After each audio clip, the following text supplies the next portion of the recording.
Hello everyone, welcome to Competitive Cracker. അപ്പം നമ്മുടെ set എന്ന് പറയുന്ന ഒരു കടമ്പ കടന്നു കിട്ടിയാലേ നമുക്ക് ഹയർ സെക്കൻഡറി അധ്യാപകരാവാനായിട്ട് സാധിക്കത്തുള്ളൂ. അപ്പോൾ സെറ്റിന് വേണ്ടി നമ്മൾ പ്രിപ്പയർ ചെയ്യുമ്പോൾ ഏറ്റവും വേണ്ടത് നമ്മൾ ബേസിക് ലെവലിൽ നിന്ന് പഠിച്ചു തുടങ്ങുക. ഏറ്റവും ബേസിക് ആയിട്ടുള്ള ക്വസ്റ്റ്യൻ തൊട്ട് നമ്മുടെ PG level questions, maximum PG ലെവലാണ് കോൺസെൻട്രേറ്റ് ചെയ്യുന്നതെങ്കിലും ആ ലെവൽ ക്വസ്റ്റ്യൻസ് വരെ നമുക്ക് ഈ ഒരു സെറ്റ് എന്ന് പറയുന്ന എക്സാമിൽ പ്രതീക്ഷിക്കാം. അപ്പം നമ്മൾ മാക്സിമം വളരെ കഷ്ടപ്പെട്ട് തന്നെ നമ്മൾ ഓരോ ടോപ്പിക്കുകളും പഠിക്കുക, അതിൻ്റെ ലെക്ചർ നോട്ട് പ്രിപ്പയർ ചെയ്യുക. അതിൻ്റെ കൂടെ തന്നെ നമ്മൾ എന്ത് ചെയ്യുക, ക്വസ്റ്റ്യൻസും പ്രീവിയസ് ഇയർ ക്വസ്റ്റ്യൻസ് വളരെ ഇമ്പോർട്ടൻ്റ് ആണ്. ആ ഓരോ പ്രീവിയസ് ഇയർ ക്വസ്റ്റ്യൻസും നമ്മൾ അനലൈസ് ചെയ്ത് പഠിക്കുകയും വേണം. അങ്ങനെയുള്ള കുറച്ച് ക്വസ്റ്റ്യൻസുമായിട്ടാണ് ഞാൻ ഇന്ന് എത്തിയിരിക്കുന്നത്. അപ്പോൾ ആദ്യത്തെ ക്വസ്റ്റ്യൻ നോക്കിക്കേ, വളരെ സിമ്പിളായിട്ടുള്ളൊരു ക്വസ്റ്റ്യൻ ആണ്. നമുക്ക് 4 എലമെൻറ്റ്സ് തന്നിട്ടുണ്ട്. അതിനകത്ത് ഏതിനാണ് ഹയസ്റ്റ് പോളിംഗ് ഇലക്ട്രോനെഗറ്റിവിറ്റി വാല്യൂസ് ഉള്ളത്? ഇതാണ് നമ്മളോട് ചോദിച്ചേക്കുന്ന ക്വസ്റ്റ്യൻ. അപ്പം നമ്മളുടെ പോളിംഗ് സ്കെയിൽ അനുസരിച്ച് ഈ തന്നേക്കുന്ന ആൾക്കാരിൽ ഏറ്റവും ഇലക്ട്രോനെഗറ്റിവിറ്റി കൂടിയ ആൾ ആരാണ്? ഇപ്പം ബെറിലിയം ആണോ, മഗ്നീഷ്യം ആണോ, ബേരിയം ആണോ, കാൽഷ്യം ആണോ? അപ്പം നമുക്കറിയാം ഇതൊക്കെ നമ്മുടെ എസ് ബ്ലോക്കിൽ വരുന്ന എലമെൻറ്റ്സ് ആണല്ലേ. ബെറിലിയം, മഗ്നീഷ്യം, കാൽഷ്യം, ബേരിയം ഇതെല്ലാം നമ്മുടെ എസ് ബ്ലോക്കിൽ വരുന്ന എലമെൻറ്റ്സ് ആണ്. അപ്പോൾ ഇതിനകത്ത് ഏറ്റവും ഇലക്ട്രോനെഗറ്റിവിറ്റി വരുന്നത് ബെറിലിയം ആണ്. എങ്ങനെയാണ് ഇത് ചെയ്യുന്നതെന്ന് നമുക്ക് നോക്കാം. നമ്മളുടെ ഇലക്ട്രോനെഗറ്റിവിറ്റി സ്കെയില്, നമ്മൾ പോളിങ്ങിൻ്റെ ഇലക്ട്രോനെഗറ്റിവിറ്റി സ്കെയിൽ എടുക്കുവാണെങ്കിൽ നമുക്കിവിടെ കാണാൻ സാധിക്കും. ഇത് കണ്ടോ, ഇലക്ട്രോനെഗറ്റിവിറ്റിയുടെ വാല്യൂസ് നമ്മൾ പീരിയോഡിക് ടേബിളിൽ പറഞ്ഞേക്കുവാണ്. അപ്പോൾ ഇവിടെ ഈ ഓറഞ്ച് കളറിൽ കാണിച്ചിരിക്കുന്ന റീജിയൻ ആണ് നമ്മുടെ പീരിയോഡിക് ടേബിളിൽ ഏറ്റവും കൂടുതൽ ഇലക്ട്രോനെഗറ്റിവിറ്റി കാണിക്കുന്നത്. അതായത് നമ്മുടെ നൈട്രജൻ, ഓക്സിജൻ, നമ്മുടെ ഹാലജൻസിൽ ഫ്ലൂറിൻ, ക്ലോറിൻ ഇവരൊക്കെയാണ് നമ്മളുടെ പീരിയോഡിക് ടേബിളിൽ ഏറ്റവും കൂടുതൽ ഇലക്ട്രോനെഗറ്റീവ് ആയിട്ടുള്ള എലമെൻറ്റ്സ്. അതായത് പീരിയോഡിക് ടേബിളിൽ റൈറ്റിലോട്ട് വരുമ്പോഴത്തേന് നമ്മളുടെ ഇലക്ട്രോനെഗറ്റിവിറ്റി വാല്യൂസ് ഇൻക്രീസ് ചെയ്യും. ഇവിടെ നിങ്ങൾ നോക്കുക, ലിഥിയം മെറ്റാലിക് ക്യാരക്ടറാണ് കാണിക്കുന്നത്. അവർ കൂടുതൽ ഇലക്ട്രോ പോസിറ്റിവിറ്റി കാണിക്കുന്ന ആൾക്കാരാണ്. ഇനി ബെറിലിയം എടുക്കുക, അതും എന്താണ്, ഇലക്ട്രോ നെഗറ്റിവിറ്റി അല്ല, പോസിറ്റിവിറ്റി ആണ് കാണിക്കുന്നത്. മെറ്റൽസ് ആണ്. ഈ സൈഡിൽ വരുന്നവരെല്ലാം മെറ്റൽസ് ആണ്, ഇങ്ങോട്ട് വരുമ്പോഴത്തേനും നോൺ മെറ്റൽസ് ആണ്. ഇവിടെ എന്ന് വെച്ചാൽ ആ ട്രാൻസിഷൻ കാണിക്കുന്ന ട്രാൻസിഷൻ എലമെന്റ്സ് ആണ്. അപ്പം നമ്മൾ ഇവിടെ നോക്കുമ്പോഴത്തേന് ഈ ഒരു ഓറഞ്ച് കളറിൽ കാണിച്ചിരിക്കുന്നവരായിരിക്കും ഈ പീരിയോഡിക് ടേബിളിൽ ഏറ്റവും കൂടുതൽ ഇലക്ട്രോനെഗറ്റിവിറ്റി കാണിക്കുന്നവർ. അതായത് നമ്മളുടെ ഫ്ലൂറിൻ്റെ ഇലക്ട്രോനെഗറ്റിവിറ്റി വാല്യൂ കണ്ടോ, ഏകദേശം 4 വരുന്ന ഇലക്ട്രോനെഗറ്റിവിറ്റി കാണിക്കുന്ന ആളാണ് ഫ്ലൂറിൻ. ഇനി ക്ലോറിനും അതിനടുപ്പിച്ചുണ്ട് 3 ഉണ്ട്. ഓക്സിജൻ എടുക്കുവാണെങ്കിൽ 3.5 ആണ്. നൈട്രജന് 3 ആണ്. ഇനി നമ്മൾ യെല്ലോ റീജിയൻസിലോട്ട് പോകും. യെല്ലോ റീജിയൻസ് എന്ന് പറഞ്ഞാൽ ഹൈഡ്രജൻ ഇലക്ട്രോനെഗറ്റിവിറ്റി കൂടുതലാണ്, 2.1 ആണ്. അതേപോലെ നമ്മുടെ ബോറോണ്, കാർബൺ, ആഴ്സനിക്ക്, സെലീനിയം ഇവർക്കൊക്കെ എന്തുണ്ട്, ഇലക്ട്രോനെഗറ്റിവിറ്റി കാണിക്കുന്നവരാണ്. നമുക്ക് ഓസ്മിയം, ഇറിഡിയം ഇവർക്കൊക്കെ ഇലക്ട്രോനെഗറ്റിവിറ്റി നമ്മുടെ ഓറഞ്ച് റീജിയനേക്കാളും കുറച്ചുകൂടെ കുറഞ്ഞവരാണ്. ഇനി ഗ്രീൻ റീജിയൻ എടുക്കുവാണെങ്കിൽ അവിടെ 1.5 to 1.9 വരെ ഇലക്ട്രോനെഗറ്റിവിറ്റി കാണിക്കുന്നവരാണ്. നമ്മുടെ ബെറിലിയം കണ്ടോ, ബെറിലിയം, ടൈറ്റാനിയം ഇങ്ങോട്ട് വരുമ്പോഴത്തേന് മിക്കവാറുള്ള ട്രാൻസിഷൻ എലമെൻറ്റ്സ് നമ്മുടെ ബോറോൺ ഫാമിലിയിലും കാർബൺ ഫാമിലിയിലും വരുന്ന ഫസ്റ്റ് സെക്കൻഡ് പീരീഡ് തൊട്ടുള്ളവർ ഇവരെല്ലാം 1.5നും 1.9നും ഇലക്ട്രോനെഗറ്റിവിറ്റി കാണിക്കുന്നവരാണ്. പിന്നെ നമ്മൾ പീരിയോഡിക് ടേബിളിൽ നമ്മളുടെ ഈ ലെഫ്റ്റ് സൈഡിലോട്ട് നോക്കുവാണെങ്കിൽ അവരായിരിക്കും ഇലക്ട്രോനെഗറ്റിവിറ്റി ഏറ്റവും കുറഞ്ഞ ആൾക്കാർ. ടിപ്പിക്കൽ മെറ്റൽസ് എന്ന് നമ്മൾ പറയത്തില്ലേ, നമ്മളുടെ മഗ്നീഷ്യം, പൊട്ടാഷ്യം, കാൽഷ്യം, അങ്ങനെയുള്ള മെറ്റൽസ് ഉണ്ടല്ലോ, ആ മെറ്റൽസ് എന്ന് പറയുന്നവർ എന്തായിരിക്കും, ഇലക്ട്രോനെഗറ്റിവിറ്റി ഏറ്റവും കുറവായിരിക്കും കാണിക്കുന്നത്. ഇവിടെ നിങ്ങൾക്ക് കാണാൻ പറ്റും.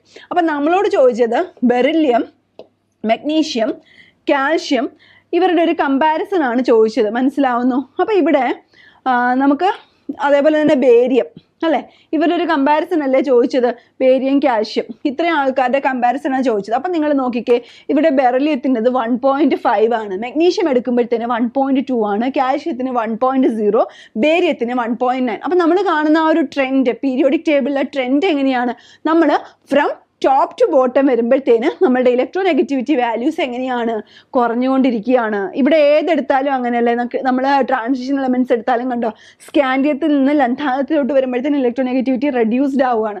അതുപോലെ തന്നെ ബോറോണിൽ നിന്ന് താലിയത്തിലോട്ട് വരുമ്പോഴത്തേന് ഇലക്ട്രോനെഗറ്റിവിറ്റി റെഡ്യൂസ്ഡ് ആവുന്നു. ഓക്സിജനിൽ നിന്ന് പൊളോണിയത്തിലോട്ട് എത്തുമ്പോഴത്തേന് ഇലക്ട്രോനെഗറ്റിവിറ്റി കുറയുന്നു. ഫ്ലൂറിനിൽ നിന്ന് ഐഡിനിൽ എത്തുമ്പോഴത്തേന് ഇലക്ട്രോനെഗറ്റിവിറ്റി വാല്യൂസ് റെഡ്യൂസ്ഡ് ആവുന്നു. അതായത് പീരിയോഡിക് ട്രെൻഡ് എന്ന് പറഞ്ഞാൽ എന്താണ്, from top to bottom in a group എങ്ങനെയാണ്, top to bottom electronegativity decreases അല്ലേ, ഇലക്ട്രോനെഗറ്റിവിറ്റി വാല്യൂസ് ഡിക്രീസ് ചെയ്ത് വരികയാണ്. നമ്മൾ പീരീഡിലെയും ഗ്രൂപ്പിലെയും ട്രെൻഡ് എങ്ങനെയാണെന്ന് നോക്കി. അപ്പം നമുക്ക് ഇവിടെ ചോദിച്ചിരുന്ന question beryllium, magnesium, calcium, barium ഇവരുടെ ഇലക്ട്രോനെഗറ്റിവിറ്റിയുടെ കമ്പാരിസൺ ആണ്. അപ്പം നമ്മൾ ഇങ്ങനെയുള്ള ടേബിളുകൾ ഉണ്ടെങ്കിൽ അതിനെ ഒന്ന് ജസ്റ്റ് ഒന്ന് ബൈഹേർട്ട് ചെയ്യാൻ പറ്റില്ല ഇത്രയും വലിയ ടേബിൾ എന്നും, പക്ഷേ എങ്കിലും ആ ട്രെൻഡ് എങ്ങനെയാണെന്നുള്ളത് നമ്മൾ പഠിച്ചിരിക്കണം. അതേപോലെ തന്നെ അനോമലീസ് എന്തെങ്കിലും ഉണ്ടെങ്കിൽ ആ അനോമലീസ് നമ്മൾ ഒന്ന് പഠിച്ചു വെക്കാനായിട്ട് ശ്രമിക്കണം. അപ്പം നമ്മുടെ ആദ്യത്തെ ക്വസ്റ്റ്യൻ എന്തായിരുന്നു? Which of the following has the highest polling electronegativity value? അപ്പം കറക്റ്റ് ആൻസർ എന്താണ്? ബെറിലിയത്തിനാണ്. നമ്മൾ ബെറിലിയം, മെഗ്നീഷ്യം, കാൽഷ്യം, ബേരിയം എടുക്കുകയാണെങ്കിൽ ബെറിലിയത്തിനാണ്. എന്ന് വെച്ചാൽ ഇത് എസ് ബ്ലോക്കിൽ വരുന്ന എലമെന്റ് ആണ്, ആൽക്കലൈൻ എർത്ത് മെറ്റൽ ആണ്. അതിനകത്ത് തന്നെ ഗ്രൂപ്പിൽ എങ്ങനെയാണ് ആ ഒരു ഗ്രൂപ്പ് ട്രെൻഡ് ആണ് ഇവർ കാണിക്കുന്നത്. അപ്പം ബെറിലിയത്തിനായിരിക്കും ഏറ്റവും കൂടുതൽ ഇലക്ട്രോനെഗറ്റിവിറ്റി വരുന്നത്. മനസ്സിലാവുന്നു? അപ്പം നമ്മൾ മനസ്സിലാക്കേണ്ട കാര്യം ഇലക്ട്രോനെഗറ്റിവിറ്റി എന്താണെന്ന് നമുക്ക് എല്ലാവർക്കും അറിയാം, പക്ഷെ അത് മാത്രം പഠിച്ചാൽ പോരാ. ഇലക്ട്രോനെഗറ്റിവിറ്റി എങ്ങനെയാണ് പീരീഡിൽ വേരി ചെയ്യുന്നത്, എങ്ങനെയാണ് ഗ്രൂപ്പിൽ വേരി ചെയ്യുന്നത്, എന്തെങ്കിലും അനോമലീസ് ഉണ്ടോ, ഉണ്ടെങ്കിൽ അതും നമ്മൾ കറക്റ്റായിട്ട് പഠിച്ചു വയ്ക്കാനായിട്ട് ശ്രമിക്കണം. ഓക്കെ അല്ലേ? രണ്ടാമത്തെ ക്വസ്റ്റ്യൻ നോക്കിക്കേ. രണ്ടാമത്തെ ക്വസ്റ്റ്യൻ നമുക്ക് തന്നേക്കുന്നത് ഒരു റിയാക്ഷൻ തന്നേക്കുവാണ്. ആ റിയാക്ഷനിൽ കോപ്പർ 2ന്റെ റോൾ എന്താണെന്നാണ് ചോദിച്ചിരിക്കുന്നത്. തന്നിരിക്കുന്ന റിയാക്ഷൻ എന്ന് പറഞ്ഞാൽ വാക്കേഴ്സ് പ്രോസസ് ആണ്. വാക്കേഴ്സ് പ്രോസസ്സ് എന്ന് പറഞ്ഞാൽ നമ്മുടെ ടെർമിനൽ ആൽക്കീൻസ് ഉണ്ടല്ലോ, ആൽക്കീൻസിനെ ആൽഡിഹൈഡ് ആയിട്ടോ കീറ്റോൺ ആയിട്ടോ മാറ്റുക. എന്തിൻ്റെയൊക്കെ പ്രസൻസിൽ? പലേഡിയം ക്ലോറൈഡിൻ്റെയും അതുപോലെ തന്നെ കോപ്പർ ക്ലോറൈഡിൻ്റെയും പ്രസൻസിൽ. അപ്പം ഇത്തരം റിയാക്ഷൻസിനെയാണ് നമ്മൾ വാക്കേഴ്സ് പ്രോസസ്സ് എന്ന് പറയുന്നത്. അപ്പോൾ സാധാരണയായിട്ട് നമ്മളിവിടെ തന്നേക്കുന്ന റിയാക്ഷൻ കണ്ടോ, CH2 double bond CH2 plus half O2 in presence of palladium chloride and copper chloride, it will converted into CH3CHO. അപ്പോൾ ഇവിടെ എന്താണ് കോപ്പർ 2ന്റെ റോൾ എന്നാണ് നമ്മളോട് ചോദിച്ചിരിക്കുന്നത്. അപ്പോൾ ഇവിടെ നമ്മൾ മനസ്സിലാക്കേണ്ട കാര്യം, ഈ റിയാക്ഷനിൽ നമ്മൾ പലേഡിയം ക്ലോറൈഡും യൂസ് ചെയ്യുന്നുണ്ട്, കോപ്പർ ക്ലോറൈഡ് യൂസ് ചെയ്യുന്നുണ്ട്. ഇവിടെ പലേഡിയം എന്ന് പറയുന്നത് കാറ്റലിസ്റ്റ് ആയിട്ടും കോപ്പർ എന്ന് പറയുന്നത് കാറ്റലിസ്റ്റുമായിട്ട് പലേഡിയത്തിൻ്റെ കാറ്റലിറ്റിക് ആക്ടിവിറ്റി ഒന്ന് എൻഹാൻസ് ചെയ്യാനുമായിട്ടാണ് നമ്മൾ എന്ത് യൂസ് ചെയ്യുന്നത്? കോപ്പറിനെ യൂസ് ചെയ്യുന്നത്. അപ്പോൾ കോപ്പറിൻ്റെ റോൾ എന്താണെന്നാണ് നമ്മളോട് ചോദിച്ചിരിക്കുന്ന ക്വസ്റ്റ്യൻ. കറക്റ്റ് ആൻസർ എന്ന് പറഞ്ഞാൽ പലേഡിയത്തിന് അത് പലേഡിയം 2 ആയിട്ട് എന്ത് ചെയ്യും? ഓക്സിഡൈസ് ചെയ്യും. പലേഡിയത്തിനെ പലേഡിയം 2 ആയിട്ട് ഓക്സിഡൈസ് ചെയ്യുക എന്നുള്ളതാണ് ഇവിടെ വാക്കേഴ്സ് കാറ്റലിറ്റിക് പ്രോസസ്സിൽ നമ്മളുടെ കോപ്പറിൻ്റെ ജോലി. അപ്പോൾ ആ റിയാക്ഷൻ ഞാനൊന്ന് പറയുകയാണ്. വാക്കേഴ്സ് പ്രോസസ്സ് എന്താണെന്ന് നമ്മൾ പറഞ്ഞു. അവിടെ എന്ന് പറഞ്ഞാൽ ടെർമിനൽ ആൽക്കീൻസിനെ ആൽഡിഹൈഡ് ആയിട്ടും കീറ്റോൺ ആയിട്ടും കൺവേർട്ട് ചെയ്യുന്ന ഒരു പ്രോസസ്സിനെയാണ് ഇൻ പ്രസൻസ് ഓഫ് എന്താണ്? പലേഡിയം ആൻഡ് കോപ്പർ കോമ്പൗണ്ട്സ് അവരെ കാറ്റലിസ്റ്റ് ആയിട്ട് യൂസ് ചെയ്യുന്നു. അപ്പോൾ ഈ റിയാക്ഷൻ പ്രൊസീഡ് ചെയ്യുന്നത് എങ്ങനെയാണ്? നമ്മൾ C2H4ഉം അതുപോലെ തന്നെ പലേഡിയം തമ്മിലൊരു കോംപ്ലക്സ് ഉണ്ടായിട്ടാണ് ഈ റിയാക്ഷൻ ആദ്യം നടക്കുന്നത്. എന്നിട്ട് നമ്മളുടെ പലേഡിയം ക്ലോറൈഡ് എന്ത് ചെയ്യും? റിക്കവർ ചെയ്യും. നോക്കിക്കേ, the palladium chloride catalyst can be recovered by the reaction with copper chloride. കാര്യം ഇവിടെ യൂട്ടിലൈസ് ചെയ്ത ആ പലേഡിയത്തിന് നമ്മൾ എന്ത് ചെയ്യണം? അടുത്ത സ്റ്റെപ്പിൽ റിക്കവർ ചെയ്യും. കാര്യം നമുക്ക് at the end of the reaction നമ്മൾ ആ കാറ്റലിസ്റ്റിനെ റിക്കവർ ചെയ്തെടുക്കണം. അപ്പം പലേഡിയത്തിനെ എന്തായിട്ട് മാറ്റും? പലേഡിയം 2 ഓക്സിഡേഷൻ സ്റ്റേറ്റിലോട്ട് ആര് മാറ്റും? കോപ്പർ മാറ്റും. പിന്നെ എന്ത് ചെയ്യാണ്? നമ്മൾ ഈ സൈക്ലിക് പ്രോസസ്സിനെ കംപ്ലീറ്റ് ചെയ്യാൻ വേണ്ടിയിട്ട് നമ്മുടെ കുപ്രസ് ക്ലോറൈഡിനെ വീണ്ടും എന്ത് ചെയ്യും? ഓക്സിഡൈസ് ചെയ്യും. ഇവിടെ എന്ന് വെച്ചാൽ നോക്കിക്കേ, Cu+Cu2+ ആയിട്ട് നമ്മൾ കൺവേർട്ട് ചെയ്യും. ഇതാണ് നമ്മളുടെ വാക്കേഴ്സ് കാറ്റലിറ്റിക് പ്രോസസ്സിൽ നടക്കുന്ന റിയാക്ഷൻസ്. മനസ്സിലാവുന്നു? അപ്പം നമ്മുടെ ക്വസ്റ്റ്യൻ ഇത്രയേ ഉള്ളായിരുന്നു. വാക്കേഴ്സ് കാറ്റലിറ്റിക് പ്രോസസ്സിൽ നമ്മുടെ കോപ്പർ 2ന്റെ റോൾ എന്താണെന്നാണ്. അപ്പം എന്താണ്? പലേഡിയത്തിന് പലേഡിയം 2 ആയിട്ട് റിക്കവർ ചെയ്യാൻ സഹായിക്കുന്നത് ആരാണ്? കോപ്പർ എന്ന് പറയുന്നത് നമ്മുടെ കാറ്റലിസ്റ്റ് ആണ്. ഇവിടെ നോക്കിക്കേ, അടുത്ത question. Which of the following metal ions facilitate the folding of protein chains? നമ്മളുടെ പ്രോട്ടീൻ ചെയിൻസിന് നമ്മൾ ഫോൾഡിങ് നടക്കാറുണ്ട് പ്രോട്ടീൻ ചെയിൻസിൻ്റെ കേസിൽ അല്ലേ? ഈ ഫോൾഡിങ്ങിനെ ഫെസിലിറ്റേറ്റ് ചെയ്യുന്ന ഏത് അയൺസ് ആണ്? നമ്മൾ പ്രോട്ടീൻസിൻ്റെ സ്ട്രക്ചർ പറയുമ്പോൾ primary, secondary, tertiary, quaternary structure എന്ന് പറഞ്ഞാണ് പഠിക്കുന്നത്. അതിനകത്ത് തന്നെ പ്രൈമറി സ്ട്രക്ചറിനകത്ത് നമ്മൾ പറയും സീക്വൻസ് ഓഫ് അമിനോ ആസിഡ് ആണ് പ്രൈമറി സ്ട്രക്ചറിൽ വരുന്നത്. സെക്കൻഡറി സ്ട്രക്ചറിൽ വരുമ്പോഴത്തേനും അവിടെ ഫോൾഡിങ് വരും. ആൽഫ ഹെലിക്സും ബീറ്റാ പ്ലീറ്റഡ് അങ്ങനത്തെ ഹൈഡ്രജൻ ബോണ്ടിങ്ങുകളൊക്കെ വഴി അവിടെ ഫോൾഡിംഗ് ഒക്കെ നടക്കും. അപ്പം അങ്ങനെയുള്ള പ്രോട്ടീൻ്റെ ഫോൾഡിങ്ങിനെ ഫെസിലിറ്റേറ്റ് ചെയ്യുന്നത് ഏതാണെന്നാണ് ചോദിച്ചിരിക്കുന്നത്. നമുക്ക് തന്നേക്കുന്ന options K+, Na+, Ca2+, Fe2+. Correct answer എന്ന് പറയുന്നത് നമ്മളുടെ കാൽഷ്യം അയണുകളാണ് നമ്മളുടെ നമ്മുടെ പ്രോട്ടീൻ്റെ ഫോൾഡിങ്ങിനെ ഫെസിലിറ്റേറ്റ് ചെയ്യുന്നത്. അപ്പോൾ നമുക്ക് എന്താണെന്ന് നോക്കാം. ഫോൾഡിങ് എന്ന് പറയുന്നത് നമ്മളുടെ പ്രോട്ടീൻസിൻ്റെ കേസിൽ സ്പോണ്ടേനിയസ് ആയിട്ട് നടക്കുന്ന ഒരു പ്രോസസ്സാണ്. അതിന് എങ്ങനെയാണ് അതിനെ ഗൈഡ് ചെയ്യുന്ന അല്ലെങ്കിൽ അതിനെ എൻഹാൻസ് ചെയ്യുന്ന ഫാക്ടേഴ്സ് ആണ് അവിടുത്തെ ഹൈഡ്രോഫോബിക് ആയിട്ടുള്ള ഇൻട്രാക്ഷൻസ്, അതുപോലെ തന്നെ formation of intramolecular hydrogen bonding, van der Waals forces. ഇതെല്ലാം എന്ത് ചെയ്യുന്നുണ്ട്? നമ്മളുടെ ഈ സ്പോണ്ടേനിയസ് പ്രോസസ്സിനെ എൻഹാൻസ് ചെയ്യുന്നുണ്ട് അല്ലെങ്കിൽ അതിനെ ഗൈഡ് ചെയ്യുന്നുണ്ട്. എന്തൊക്കെയാണ്? പ്രോട്ടീൻ ഫോൾഡിങ്ങിനെ എൻഹാൻസ് ചെയ്യുന്ന അല്ലെങ്കിൽ ഗൈഡ് ചെയ്യുന്ന ഫാക്ടേഴ്സ് ആണ് നമ്മളുടെ ഹൈഡ്രോഫോബിക് ആയിട്ടുള്ള ഇൻട്രാക്ഷൻസ്, അതുപോലെ തന്നെ formation of hydrogen bonds, intramolecular hydrogen bonds, van der Waals forces. ഇതെല്ലാം എന്ത് ചെയ്യും? നമ്മളുടെ പ്രോട്ടീൻ്റെ ഫോൾഡിങ്ങിനെ എൻഹാൻസ് ചെയ്യുന്ന ഫാക്ടേഴ്സ് ആണ്. അപ്പം ഈ പ്രോപ്പർ ഫോൾഡിങ്ങിന് വേണ്ടിയിട്ട് അവിടെ കോഫാക്ടേഴ്സ് വേണം. മനസ്സിലാവുന്നു? നമ്മുടെ പ്രോട്ടീൻ്റെ കേസിൽ ആ ഫോൾഡിങ്ങിന് പ്രോപ്പറായിട്ട് നടത്താൻ വേണ്ടിയിട്ട് കോഫാക്ടേഴ്സ് വേണം. അവിടെ ഈ കോഫാക്ടേഴ്സും കൂടെ ഉണ്ടെങ്കിൽ മാത്രമേ നമ്മുടെ പ്രോട്ടീൻ്റെ കറക്റ്റ് ആയിട്ടുള്ള ഫങ്ഷൻസ് ഒക്കെ നടക്കത്തുള്ളൂ. അപ്പം നമ്മൾ അവിടെ യൂസ് ചെയ്യുന്ന മെറ്റൽ അയൺസ് എന്ന് പറയുന്നത് കോപ്പർ, സിങ്ക്, അതേപോലെ തന്നെ കാൽഷ്യം, ഇതൊക്കെയാണ് നമ്മൾ കോമൺ ആയിട്ട് അവിടെ യൂസ് ചെയ്യുന്ന കോഫാക്ടേഴ്സ് എന്ന് പറയുന്നത്. മനസ്സിലാവുന്നു? അപ്പം നമ്മുടെ ഓപ്ഷനിൽ എന്തുണ്ടായിരുന്നു? കാൽഷ്യം ഉണ്ടായിരുന്നു. കോപ്പറും സിങ്കും അതുപോലെ തന്നെ കാൽഷ്യം ഒക്കെയാണ് നമ്മളുടെ പ്രോപ്പർ ഫോൾഡിങ്ങിന്, പ്രോട്ടീൻ്റെ പ്രോപ്പർ ഫോൾഡിങ്ങിന് വേണ്ടിയിട്ട് നമ്മൾ യൂസ് ചെയ്യുന്ന കോഫാക്ടേഴ്സ്. കണ്ടോ?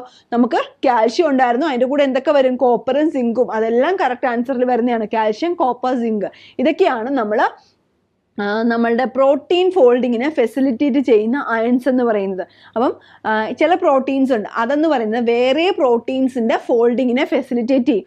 അങ്ങനെയുള്ളവരെ നമ്മൾ പറയുന്ന പേരാണ് മോളിക്കുലർ ചാപ്പറോൺസ് എന്ന്. ഇതൊന്ന് ജസ്റ്റ് ഒന്ന് ഓർത്ത് വെച്ചേക്കുക, എന്താണ് മോളിക്കുലർ ചാപ്പറോൺസ്? അപ്പം proteins that facilitate the folding of other proteins, അതിനെയാണ് നമ്മൾ എന്ത് പറയുന്നത്? മോളിക്കുലർ ചാപ്പറോൺസ് എന്ന് പറയുന്നത്. മനസ്സിലാവുന്നു?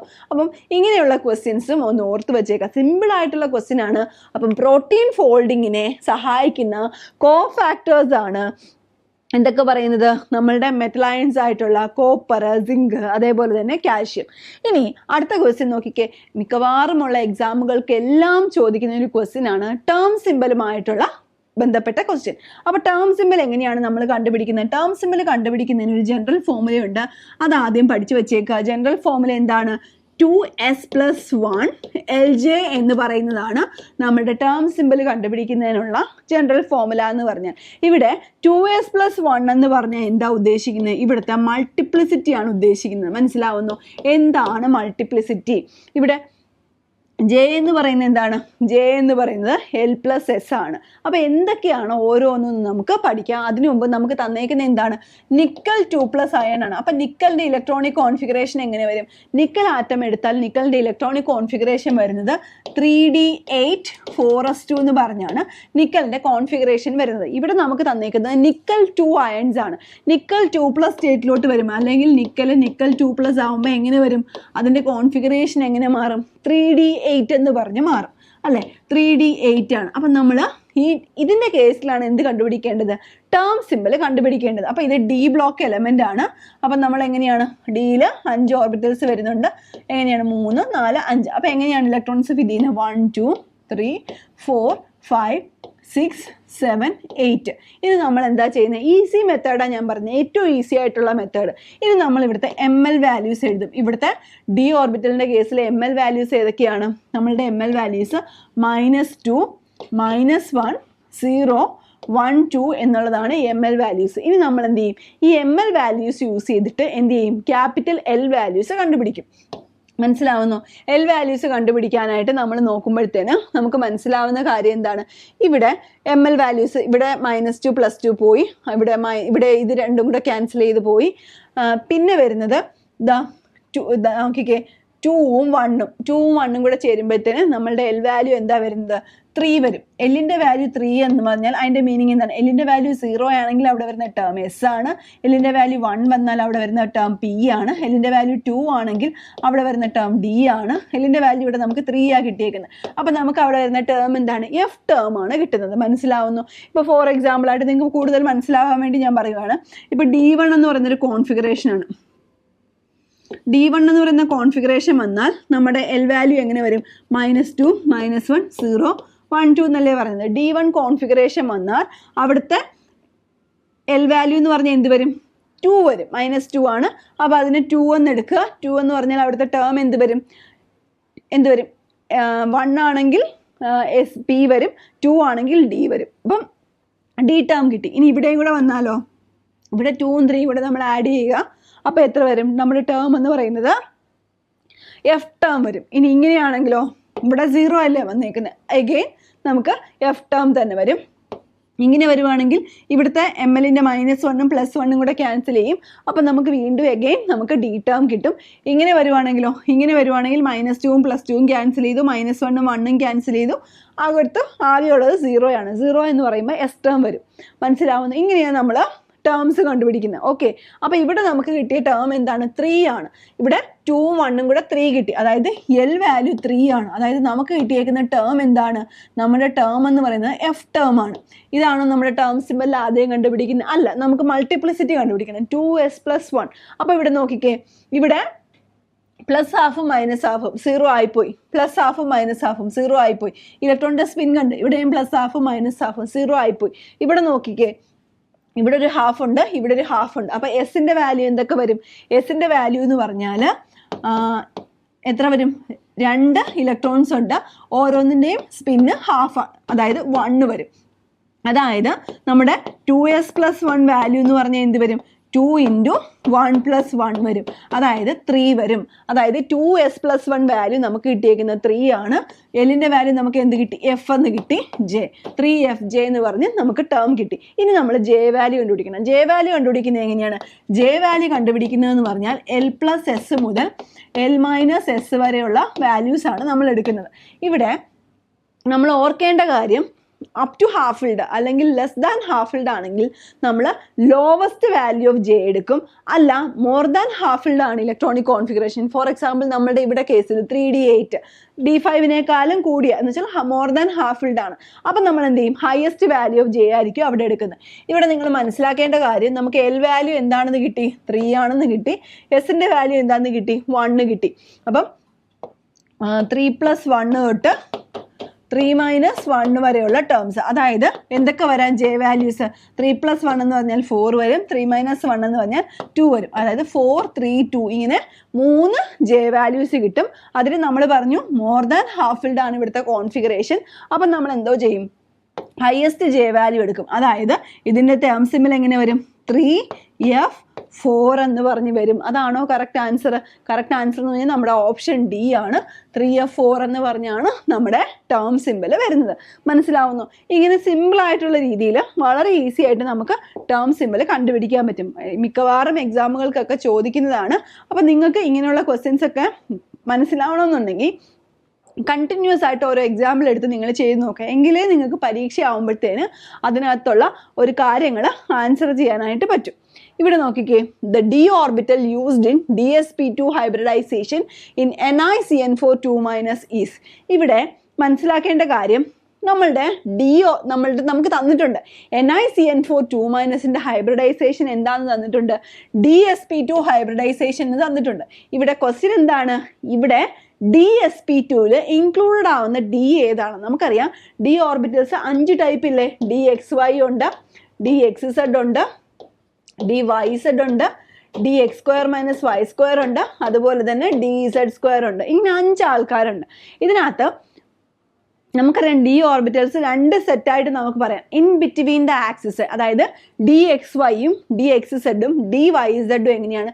ഇൻ ബിറ്റ്വീൻ ദ ആക്സിസ് ആണ്. നമ്മൾ അവരുടെ ഇമേജ് വരയ്ക്കുവാണെങ്കിൽ ഇതാ ഇങ്ങനെയൊക്കെയല്ലേ അവരെ നമ്മൾ വരയ്ക്കുന്നത്. അവർ ഇൻ ബിറ്റ്വീൻ ദ ആക്സിസ് ആണ് അവർ എന്ത് ചെയ്യുന്നത്? ഓറിയൻറ്റ് ചെയ്യുന്നത്. അതേസമയം DX² - Y²ഉം DZ² ഒക്കെ ആണെങ്കിൽ നമുക്കറിയാം നമ്മൾ ഇങ്ങനെയൊക്കെയാണ് DZ²നെയൊക്കെ വരയ്ക്കുന്നത്. അവരെന്ന് വെച്ചാൽ എലോങ് ദ ആക്സിസ് ആണ് ഓറിയൻറ്റ് ചെയ്യുന്നത്. ഇങ്ങനെ 2 സെറ്റാണ് വരുന്നത്. ഇതിനകത്ത് ഏത് ഡി ഓർബിറ്റിലാണ് നമ്മളുടെ NiCN4 2- കേസിൽ ഇൻക്ലൂഡഡ് ആയിരിക്കുന്നത്? അപ്പം നമ്മളിവിടെ ഓർക്കേണ്ട ഒരു കാര്യം എന്ന് പറഞ്ഞാൽ DsP2 ആണ് ഹൈബ്രിഡൈസേഷൻ. അതായത് നമ്മളുടെ NiCN4 2- എന്ന് പറഞ്ഞാൽ എങ്ങനത്തെ കോംപ്ലക്സ് ആണ്? It is A square planar complex. ഈ സ്ക്വയർ പ്ലാനാർ കോംപ്ലക്സ് നമ്മളുടെ ഡി ഓർബിറ്റലിനെ അപ്രോച്ച് ചെയ്യുമ്പോഴത്തേനും നമ്മൾ പഠിച്ചിട്ടുണ്ട്, നമുക്ക് വളരെ കോമൺ ആയിട്ട് അറിയാവുന്നൊരു കാര്യമാണ്, നമ്മളുടെ ഒക്ടാഹൈഡ്രൽ ഫീൽഡിൽ നമ്മളുടെ ലിഗാൻഡുകൾ ഡി ഓർബിറ്റൽസിനെ അപ്രോച്ച് ചെയ്യുന്നു. ഡി ഓർബിറ്റൽസിനെ അപ്രോച്ച് ചെയ്യുമ്പോൾ അവിടെ എന്താ സംഭവിക്കുന്നത്? ഡി ഓർബിറ്റൽസ് ഇങ്ങനെ ഡീജനറേറ്റ് ആയിട്ട് 5 പേര് ഇരിക്കുവാണ്. അവിടെ എന്താണ്? നമ്മളുടെ ലിഗാൻഡ് ഒക്ടാഹൈഡ്രൽ ഫീൽഡിൽ അപ്രോച്ച് ചെയ്യുമ്പോഴത്തേനും അവരെന്തായിട്ട് സ്പ്ലിറ്റ് ചെയ്യും, 2 സെറ്റായിട്ട് സ്പ്ലിറ്റ് ചെയ്യും. അത് നമ്മൾ പഠിച്ചിട്ടുള്ള കാര്യമാണ്. എങ്ങനെയാണ്? ട്രിപ്പിളി ഡീജനറേറ്റ് ആയിട്ടുള്ള T2G ലെവലായിട്ടും ഡബിളി ഡീജനറേറ്റ് ആയിട്ടുള്ള EG ലെവലായിട്ടും 2ആയിട്ട് സ്പ്ലിറ്റ് ചെയ്യും അല്ലേ. അവിടെ എന്ന് വെച്ചാൽ ഈ ഓർബിറ്റലിൻ്റെ എന്താണ് ഷേപ്പുമായിട്ടൊക്കെ അവിടെ വളരെയധികം ബന്ധമുണ്ടായിരുന്നു. അതായത് ഇലക്ട്രോണിൻ്റെ ആ ഒരു റിപ്പൾഷനൊക്കെ വരുന്നതിനനുസരിച്ചാണ് ഇങ്ങനെ 2 സെറ്റായിട്ട് അവർ സ്പ്ലിറ്റ് ചെയ്യുന്നത്. ഈ T2G സെറ്റിൽ വരുന്നവരാണ് DXY, DXZ, DYZ. EG വരുന്നവരാണ് DX² - Y², അതുപോലെ തന്നെ DZ². മനസ്സിലാവുന്നു? അപ്പം ഈ T2G ട്രിപ്പിളി ഡീജനറേറ്റ് ആയിട്ടുള്ള T2G എന്ന് പറഞ്ഞാൽ അവർ സ്റ്റെബിലൈസ്ഡ് ആവും. EG എന്ന് പറയുന്നത് എന്താണ്? ഡീസ്റ്റെബിലൈസ്ഡ് ആവും. ഇതൊക്കെ നമ്മൾ പഠിച്ചിട്ടുള്ള കാര്യമാണ് അല്ലേ. അപ്പം നമ്മളുടെ ഇവിടെ എന്ന് പറഞ്ഞാൽ NiCN4 എന്ന് പറഞ്ഞാൽ അതൊരു സ്ക്വയർ പ്ലാനർ ഫീൽഡാണ്. സ്ക്വയർ പ്ലാനർ ഫീൽഡ് വരുമ്പോഴത്തേനും നിങ്ങൾ മനസ്സിലാക്കേണ്ട കാര്യം എന്താണ്? സ്ക്വയർ പ്ലാനർ ഫീൽഡ് വരുമ്പോഴത്തേനും അവിടുത്തെ സ്പ്ലിറ്റിംഗ് പാറ്റേൺ എങ്ങനെയായിരിക്കും വരുന്നത്? ഇത് ഒക്ടാഹൈഡ്രൽ ഫീൽഡിലാണ് സ്പ്ലിറ്റിംഗ് ചെയ്തേക്കുന്നത്. കണ്ടോ, ഈ T2Gയും EG എന്ന് പറഞ്ഞ് 2ആയിട്ട് സ്പ്ലിറ്റ് ചെയ്തിട്ടുണ്ട്. സ്ക്വയർ പ്ലാനർ ഫീൽഡ് വരുമ്പോഴത്തേനും സ്പ്ലിറ്റിംഗ് പാറ്റേൺ എങ്ങനെയായിരിക്കും? DYZും DXZും ലോവസ്റ്റ് എനർജി, അത് കഴിഞ്ഞിട്ട് DZ² അടുത്ത എനർജി, അത് കഴിഞ്ഞിട്ട് DXY എനർജി, ഏറ്റവും എനർജി കൂടിയ ലെവലാണ് DX² - Y². അപ്പം ഇതായിരിക്കും MT ആയിട്ട് നിൽക്കുന്നത് അല്ലെ. ആ ഒരു ഹൈബ്രിഡൈസേഷൻ നമ്മളുടെ NiCN4 നടക്കുമ്പോൾ ഇത് MT ആയിട്ട് നിൽക്കും. ഇത് ബാക്കിയുള്ള തൊട്ടടുത്ത എസും പിയും കൂടെ 2 പിയും കൂടെ ചേർന്നാണ് DsP2 ഹൈബ്രിഡൈസേഷൻ വരുന്നത്. അങ്ങനെയാണ് നമുക്ക് എന്ത് കിട്ടുന്നത്? നമ്മളുടെ ഈ DsP2 ഹൈബ്രിഡൈസ്ഡ് ഓർബിറ്റൽ കിട്ടുന്നത്. മനസ്സിലാവുന്നു? അപ്പം നമ്മളുടെ DsP2 ഹൈബ്രിഡൈസേഷനിൽ യൂസ് ചെയ്യുന്ന D ഓർബിറ്റൽ ഏതാണെന്ന് വെച്ചാൽ നമ്മൾ എന്ത് പറയണം? DX² - Y² ആണെന്ന് പറയണം. ഇപ്പം നമ്മൾ ഒക്ടാഹൈഡ്രൽ ഫീൽഡ് എടുക്കുവാണ്. ഒക്ടാഹൈഡ്രൽ ഫീൽഡ് എടുക്കുവാണെങ്കിൽ അവിടെ ഹൈബ്രിഡൈസേഷൻ sp3d2 ആവാം, അല്ലെങ്കിൽ D2sp3 ആവാം. അവിടെ യൂട്ടിലൈസ് ചെയ്യുന്ന D ഓർബിറ്റൽസ് ഏതൊക്കെയാണ്? ഒരു സംശയമില്ലാതെ നമുക്ക് പറയാം, എയ്തർ DX² - Y² അല്ലെങ്കിൽ DZ² ആയിരിക്കും അവിടെ യൂട്ടിലൈസ് ചെയ്യുന്നത്. മനസ്സിലാവുന്നു? DX² - Y²ഉം DZ² എവിടെ ഓർബിറ്റലിൽ യൂസ് ചെയ്യും? നമ്മുടെ ഒക്ടാഹൈഡ്രൽ ഫീൽഡിൽ യൂസ് ചെയ്യും. മനസ്സിലാവുന്നു? അപ്പം ഇങ്ങനെയാണ് ക്വസ്റ്റ്യൻസ് ചോദിക്കുന്നത്. നമ്മൾ മനസ്സിലാക്കി വെച്ചാലേ, അപ്പം നമ്മൾ അതിൻ്റെ ആപ്ലിക്കേഷൻ അത് മനസ്സിലാക്കിയാലേ നമുക്ക് ഇത്തരം ക്വസ്റ്റ്യൻസിന് ആൻസർ ചെയ്യാൻ പറ്റത്തുള്ളൂ. നമ്മുടെ കോമ്പറ്റേറ്റീവ് ക്രാക്കറിലും സെറ്റിന് വേണ്ടിയിട്ട് ഒരു ലോങ് ടേം ബാച്ച് സ്റ്റാർട്ട് ചെയ്തിട്ടുണ്ട്. 2025 ജൂലൈയിൽ നടക്കുന്ന എക്സാമിന് വേണ്ടിയിട്ടാണ് ഈ ഒരു ലോങ് ബാച്ച് സ്റ്റാർട്ട് ചെയ്തേക്കുന്നത്. അപ്പോൾ ഇവിടെ എന്താണ് ചെയ്യുന്നതെന്ന് വെച്ചാൽ നമ്മുടെ സിലബസ് അനുസരിച്ചുള്ള ക്ലാസ്സുകളെല്ലാം റെക്കോർഡഡ് ക്ലാസ്സുകളാണ്. നിങ്ങൾക്കൊരു ടൈം ടേബിൾ തരും. ആ ടൈം ടേബിളിൻ്റെ ബേസിസിൽ നിങ്ങളോട് പഠിക്കാൻ പറയും. പഠിച്ചതിന് ശേഷം അതിൻ്റെ ലൈവ് ക്ലാസ്സുകൾ കാണും. ലൈവ് ക്ലാസ്സുകളിൽ നമ്മൾ പ്രീവിയസ് ഇയർ ക്വസ്റ്റ്യൻസും അതുപോലെ തന്നെ നമ്മുടെ നെറ്റ്, ഗേറ്റ്, JEE അതിൻ്റെയൊക്കെ ക്വസ്റ്റ്യൻസും ആയിരിക്കും ഡിസ്കസ് ചെയ്യുന്നത്. പ്ലസ് നിങ്ങൾക്ക് എക്സാമും ഉണ്ടായിരിക്കും. ഓരോ യൂണിറ്റുകളും നിങ്ങൾ പഠിക്കുമ്പോഴും ഓരോ യൂണിറ്റിലെ അത് പഠിക്കുമ്പോഴത്തേനും നിങ്ങൾക്ക് എക്സാംസും ഉണ്ടായിരിക്കും. അപ്പം നിങ്ങൾക്ക് വളരെ ഈസി ആയിട്ട്, നിങ്ങൾ ഇത്രയും സമയമുണ്ട്, അപ്പോൾ വളരെ ഈസി ആയിട്ട് വളരെ തറവായിട്ട് തന്നെ നമുക്ക് 6 മാസം കൊണ്ട് കവർ ചെയ്യാവുന്നതിൽ കൂടുതൽ സിലബസിലുണ്ട്. അപ്പം നമ്മൾ മാക്സിമം അവിടെ ടൈം സ്പെൻഡ് ചെയ്യുകയാണെന്നുണ്ടെങ്കിൽ വളരെ ഈസി ആയിട്ട് നമുക്ക് ക്രാക്ക് ചെയ്യാവുന്നൊരു എക്സാമാണ്. നമ്മുടെ ജനറൽ പേപ്പർ ഉൾപ്പെടെ ഉള്ള പേപ്പേഴ്സിനെല്ലാം ഉണ്ട്. അപ്പം നിങ്ങൾക്ക് ഈ ബാച്ചിൽ ജോയിൻ ചെയ്യാം. ഇതിനെപ്പറ്റി കൂടുതൽ കാര്യങ്ങൾ അറിയാൻ വേണ്ടിയിട്ട് താഴെ കാണുന്ന നമ്പറിൽ കോൺടാക്ട് ചെയ്താൽ മാത്രം മതി. അപ്പം നമുക്ക് അടുത്തൊരു ക്വസ്റ്റ്യനിലോട്ട് പോവാം. അടുത്ത ക്വസ്റ്റ്യൻ എന്താണ്? among the following pair of metal ions present in nature, the first one function as an electron transfer agent and the second one catalyze the hydrolyze reactions. The correct pair is. അപ്പം നമുക്ക് 2 pair of ആൾക്കാരെയാണ് തന്നേക്കുന്നത്. നോക്കിക്കേ, ഇപ്പം നമുക്ക് 2 metal അയണുകളുടെ ഒരു പെയറാണ് തന്നേക്കുന്നത് 4 ഓപ്ഷനിലും. അപ്പം ഇതിനകത്ത് ഒരെണ്ണം എന്ന് പറയുന്നത് ഒരു ഇലക്ട്രോൺ ട്രാൻസ്പോർട്ട് ഏജന്റ് ആയിട്ടും രണ്ടാമത്തേന്ന് പറയുന്നത് ഹൈഡ്രോളിസിസ് റിയാക്ഷനെ കാറ്റലൈസ് ചെയ്യുന്ന ഒരാളായിട്ടുമാണ് ആക്ട് ചെയ്യുന്നത്.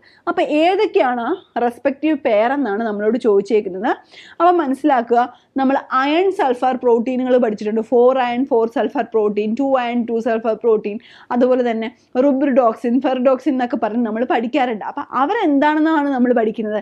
They are electron transport protein containing iron and sulphur. അപ്പം അവിടെയുള്ള അയൺ എന്ന് പറയുന്നത് എന്താണ്? ഒരു ഇലക്ട്രോൺ ട്രാൻസ്ഫർ ഏജന്റ് ആയിട്ടാണ് ആക്ട് ചെയ്യുന്നത്. രണ്ടാമത് നമ്മൾ പറയുന്നത് സിങ്ക് ആണ്. സിങ്ക് എന്താ ചെയ്യുന്നത്?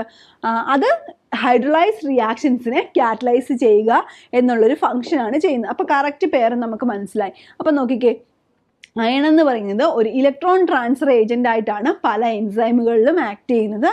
അയൺ എന്ന് പറയുന്നത് ഹീം ഗ്രൂപ്പിൽ, നമ്മുടെ ഹീമോഗ്ലോബിൻ ഒക്കെ എടുക്കുകയാണെങ്കിൽ അവിടെ എന്താണ്, ഹീം ഗ്രൂപ്പിൽ അയൺ ആണ് പ്രസന്റ് ആയിരിക്കുന്നത്. മയോഗ്ലോബിനിലും എല്ലാം എന്താണ്, അയൺ ആണ് ഇൻവോൾവ് ആവുന്നത്. എന്ന് പറഞ്ഞാൽ ഓക്സിജൻ ട്രാൻസ്പോർട്ടിലും ഇലക്ട്രോൺ ട്രാൻസ്പോർട്ടിലും എല്ലാം എന്ത് ഫംഗ്ഷൻ ചെയ്യുന്നുണ്ട്, നമ്മുടെ ഈ അയൺ ഫംഗ്ഷൻ ചെയ്യുന്നുണ്ട്. ഇനി സൈറ്റോക്രോംസിൽ അയൺ പ്രസന്റ് ആയിട്ടുണ്ട്, അവരും എന്തിൽ ഇൻവോൾവ് ആവുന്നുണ്ട്, നമ്മളുടെ ഇലക്ട്രോൺ ട്രാൻസ്പോർട്ട്, നമ്മുടെ റെസ്പിറേറ്ററി ചെയിനിലുള്ള ഇലക്ട്രോൺ ട്രാൻസ്പോർട്ടിൽ ഇൻവോൾവ് ആവുന്നുണ്ട്. ഇനി സിങ്കിൻ്റെ കേസ് എടുക്കുകയാണെങ്കിൽ അത് കെറ്റാലിസിസിലും സ്ട്രക്ചറൽ സ്റ്റെബിലൈസേഷനും എല്ലാം ഇൻവോൾവ് ആവുന്ന ഒരു മെറ്റൽ അയൺ ആണ്. ഇനി സിങ്കിൻ്റെ കാര്യം എടുക്കുകയാണെങ്കിൽ സിങ്ക് പല മെറ്റാലോ എൻസൈംസിൻ്റെയും പാർട്ടായിട്ട് വരുന്നുണ്ട്. എന്ന് വെച്ചാൽ കാർബോണിക് അൺഹൈഡ്രേസ് പോലെയുള്ള എൻസൈംസ്. ആ കാർബോണിക് അൺഹൈഡ്രേസ് എന്ന് പറഞ്ഞാൽ റിവേഴ്സിബിൾ ഹൈഡ്രേഷൻ ഓഫ് കാർബൺ ഡൈ ഓക്സൈഡിനെയൊക്കെ ഹെൽപ്പ് ചെയ്യുന്ന എൻസൈമാണ്. അതേപോലെ തന്നെ DNA ആൻഡ് RNA ബൈൻഡിങ് പ്രോട്ടീൻസിലും ആര് ഇൻവോൾവ് ആണ്, സിങ്ക് പ്രസന്റ് ആണ്. അവിടെ എന്താണ്, നമ്മളുടെ മോളിക്യൂളിന്റെ സ്ട്രക്ചറിനെ സ്റ്റെബിലൈസ് ചെയ്യുക എന്നുള്ളൊരു ജോലിയാണ് അവിടെ ആര് ചെയ്യുന്നത്, സിങ്ക് ചെയ്യുന്നത്. അപ്പൊ എന്തൊക്കെയാണ് നമ്മുടെ ക്വസ്റ്റ്യൻ, ഇലക്ട്രോൺ ട്രാൻസ്ഫർ ഏജന്റ് ആയിട്ട് ആക്ട് ചെയ്യുന്ന മെറ്റൽ അയണും അതുപോലെ തന്നെ the catalyst the hydrolysis reaction അവിടെ ആക്ട് ചെയ്യുന്നത് സിങ്കുമാണ്. അപ്പൊ ഇങ്ങനെയൊക്കെയാണ് ക്വസ്റ്റ്യൻസ് ചോദിക്കുന്നത്. സിമ്പിൾ ആണ്, പക്ഷെ നമ്മൾ ബേസിക് ആയിട്ടുള്ള കൺസെപ്റ്റുകൾ അറിഞ്ഞാൽ മാത്രമേ നമുക്ക് ഇത്തരം ക്വസ്റ്റ്യൻസിനെല്ലാം ആൻസർ ചെയ്യാൻ പറ്റത്തുള്ളൂ. അടുത്തൊരു ക്വസ്റ്റ്യൻ നോക്കിക്കേ, നമുക്ക് 2 ഐസോമേഴ്സ് തന്നേക്കുന്നത്. ആദ്യത്തെ ഐസോമർ എന്ന് പറഞ്ഞാൽ CONH3 5 times BrSO4 രണ്ടാമത്തെ എന്ന് പറയുന്നത് CONH3 5 times SO4Br ആണ് നമുക്ക് തന്നേക്കുന്നത്. ഇവിടെ കാണുമ്പോൾ തന്നെ അറിയാം രണ്ടിനകത്തും വരുന്നത്. നോക്കിക്കേ, നമ്മുടെ അമോണിയ, ബ്രോമിൻ, സൾഫേറ്റ് ഒക്കെയാണ് രണ്ടിനകത്തും വന്നേക്കുന്നത്. ഒന്നിനകത്ത് സൾഫേറ്റ് എന്ന് പറയുന്നത് കോർഡിനേഷൻ സ്പിയറിനകത്തും മറ്റേനകത്ത് കോർഡിനേഷൻ സ്പിയറിന് പുറത്തായിട്ടാണ് വന്നേക്കുന്നത്.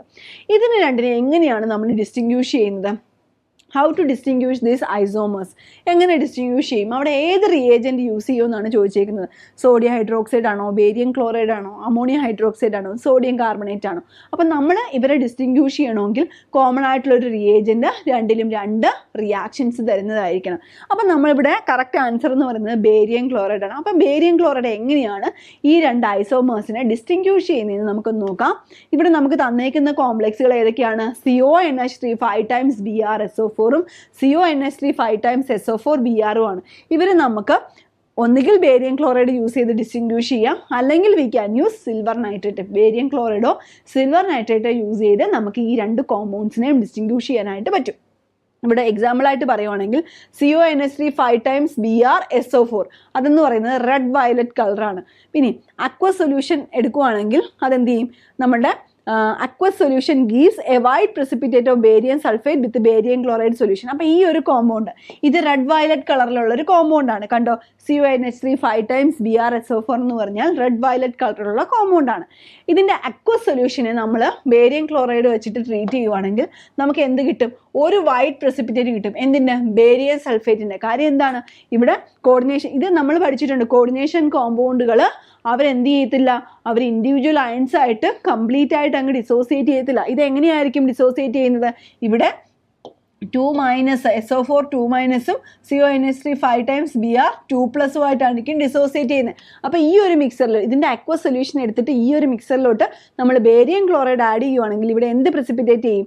ഇവിടെ സൾഫേറ്റ് ഉണ്ട്. അപ്പോൾ ആ സൾഫേറ്റ് ബേരിയവുമായിട്ട് ചേർന്ന് ബേരിയം സൾഫേറ്റിൻ്റെ വൈറ്റ് precipitate ഉണ്ടാവും. ഇനി കോൺട്രാസ്റ്റ് ആയിട്ട് നമ്മൾ ഈ CONH3 5 times SO4Br എടുക്കുവാണെങ്കിൽ ഇത് റെഡ് കളേർഡ് ആയിട്ടുള്ള കോമ്പൗണ്ട് ആണ്. കളറിൽ ചെറിയ വ്യത്യാസമുണ്ട്.